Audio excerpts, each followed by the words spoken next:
we've arrived on low water pretty much. I was going to go up, to be honest, right past the bridging camp. But just looking at the way it is, I don't fancy that on my own. Don't think I feel as safe as I should really up there on my jack, so yeah. Gonna stay down here amongst the other anglers.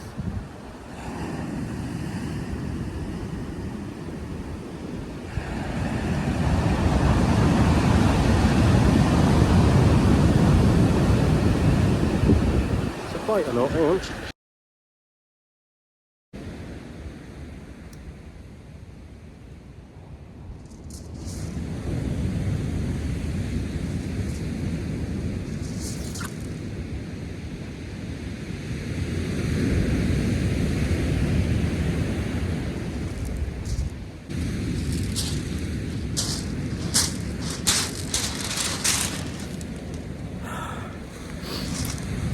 A little baby pouting on the first cast. Oh, wasn't very big at all. So oh man, look at that sunset, hang on.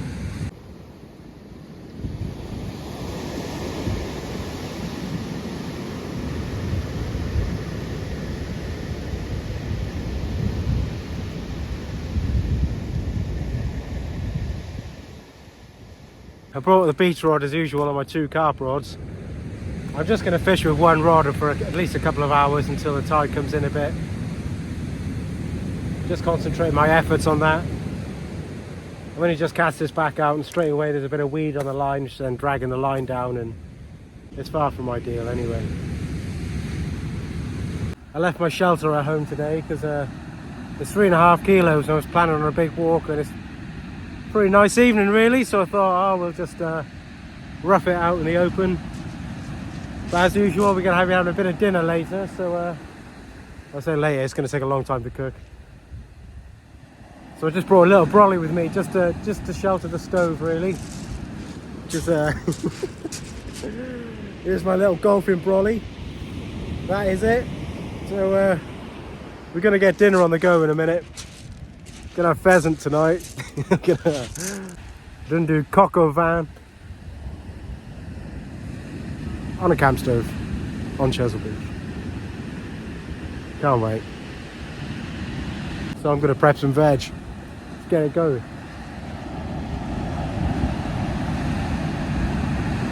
Before we lose all the light.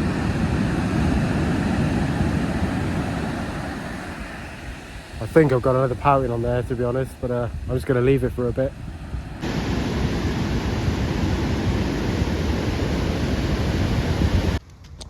Here's our pheasant, oven ready.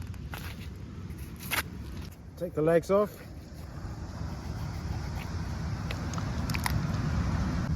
One leg.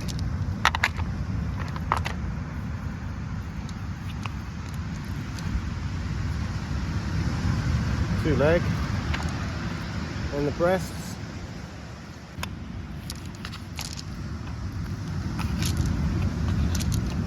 One. Two. And our breast we're just going to cut in half. We're just going to split the thigh and the drumstick. That's our pheasant ready to go. And heat the mess pan up with some oil. Good amount of oil. So as always, season up your meat. What we're going to do is just going to brown that off in the mess pan.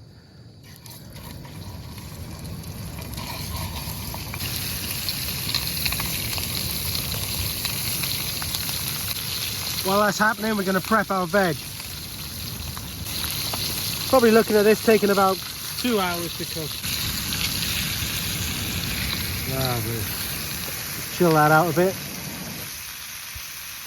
Let that tick over there a minute while I've got to plate up.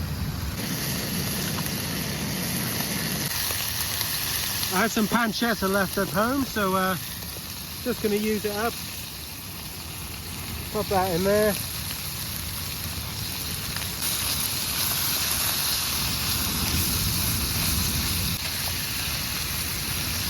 parsnip.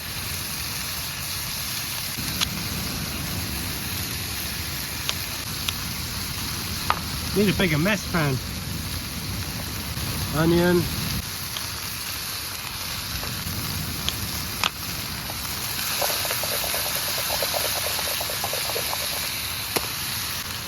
Garlic.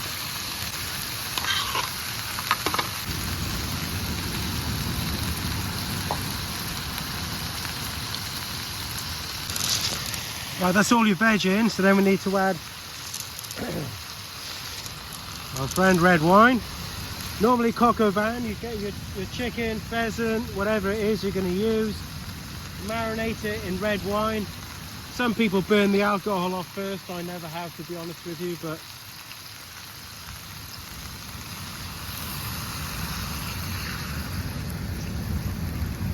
lovely. And stock cube. And some water. Into there I'm going to put some rosemary and a couple of bay leaves.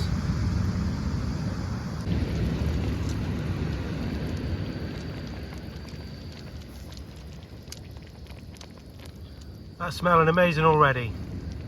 So now what I'm going to do is turn it right down, the lowest heat I can get away with, cover it up, come back in 2 hours. So dinner's on the go then. A couple of hours, so about 7 o'clock. 7 o'clock it should be ready. We'll have a look at it then.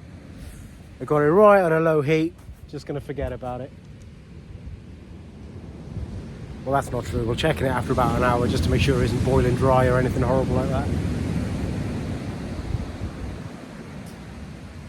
So on a third cast at the moment. First cast was a pouting. Second cast, I think I missed an eel because the rig came back all tangled up to hell like an eel had tangled it up and then got off. Nothing yet on here, so first greedy little eel of the night.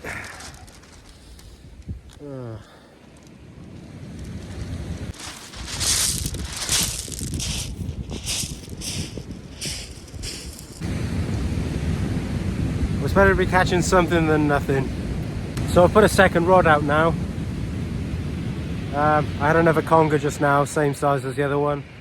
And then I nostrilled another fish, which I think was a conger as well in the gutter. It's so hard with this swell. Trying to judge it where the fish is, and once it gets in the gutter and the wave comes over, trying to get it in without it getting smashed off, which is what happened. So a little mini conger fest at the moment then, and one little pouting. Might be the way it is tonight, but we'll see. Still plenty of time till high water, so pheasant smelling amazing. That's cooking away nicely. We'll have a check on that in a bit. It'll just be coming up to an hour soon, so have a little Pikachu of that, see what's going on there.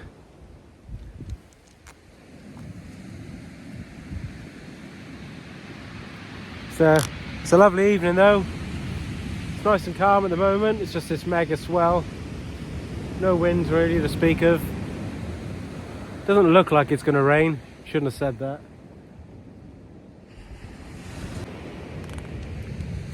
Yeah, the second rod, the carp rod I've just put out, that's got a squid and ragworm on.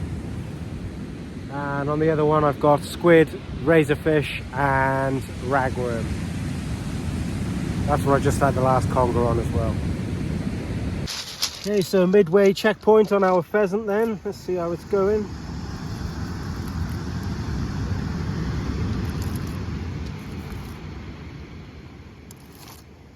Oh, that smells amazing. Wow. Okay. I'll have to have a cheeky bit of Swede while I'm here. Or parsnip actually. There we go.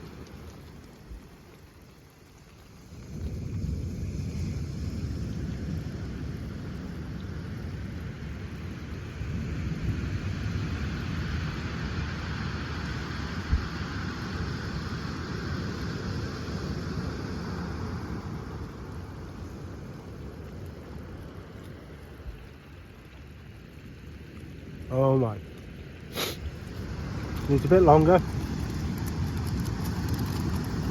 Oh man, that tastes lovely.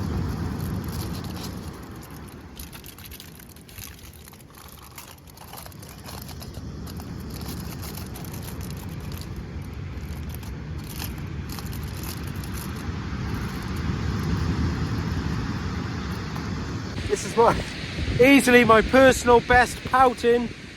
Look at the size of that. That is massive. Thought it was a codling. Bigger than some of the codling I've been getting. It's bloody huge. Look at the size of it. The size of that.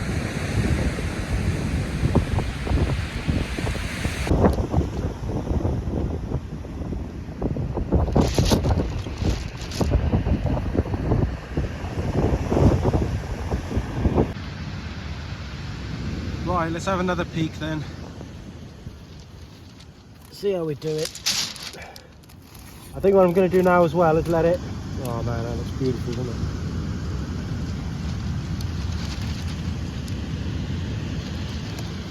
We'll let it carry on cooking a bit without a lid on now.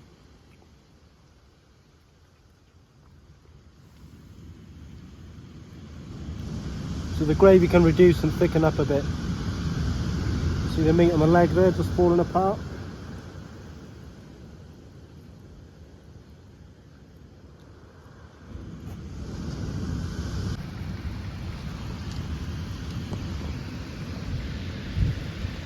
Oh God. I'll tell you what. Oh. Please don't get a bite now. Well, I'll be heading off home soon. I'm sorry I haven't had any half-tidy fish to show you, apart from that big pouting. Apart from that, it's been a succession of pouting and dogfish. Not many congers actually, just 2 little eels. Maybe half a dozen dogfish, about the same pouting. Never mind. It's been a bit of a tough night, to be honest, with this swell. It's difficult to see bites and what have you. There's quite a bit of weed in the water as well, which is just making life a bit of a mare. But hey, we're giving it a whirl. Had a nice bit of tea. Catch you next time. Cheers, folks.